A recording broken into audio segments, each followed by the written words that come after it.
ప్రభునామానికి మహిమ కలుగునుగాక. ఉమెన్స్ అందరికీ happy women's day. మరి దేవుని వాక్యము బలముగా మనతో మాట్లాడుతుంది. సామెతల గ్రంథం 19వ అధ్యాయము 14వ వచనంలో, సుబుద్ధి గల భార్య యెహోవా యొక్క దానమట. దేవుని స్తోత్రం.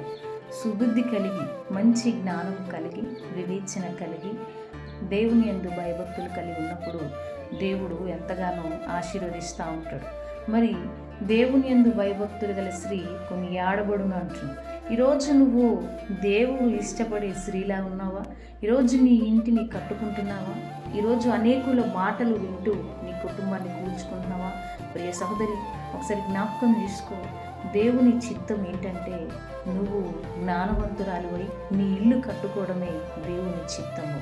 ఒకవేళ తెలిసి తెలియక ఎవరి మాటలను వింటూ ఈరోజు వరకు నీ కుటుంబాన్ని కూల్చుకున్నావేమో, మరి దేవుడి ఉదయంకాలం నీతో మాట్లాడుతున్నాడు. జ్ఞానం గల స్త్రీ వలె నీవు వేకువ చామునే లేచి ప్రార్థన చేస్తూ దేవుని యందు భయభక్తులు కలిగి ఉండి, మరి ఆయన దగ్గర మనం మొరపెట్టినప్పుడు ఖచ్చితంగా నువ్వు ఉంటున్న ఇంటికి ఆశీర్వాదకరంగా ఉంచి, నువ్వు స్త్రీలలో అంటే ఆశీర్వదించబడిన దానవుగా దేవుడు నిన్ను బ్లెస్ చేయబోతున్నాడు.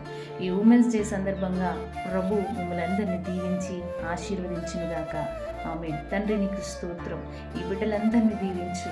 వీరి కుటుంబాలన్నీ కట్టబడి బిడ్డలు అద్భుతంగా నీ సన్నిధానంలో భయభక్తులు కలిగి ఉండే బిడ్డలుగా ముందుకు వెళ్ళే కృప దయచేయమని యేసు నామములో అడుగుచున్నాం తండ్రి. ఆమేన్.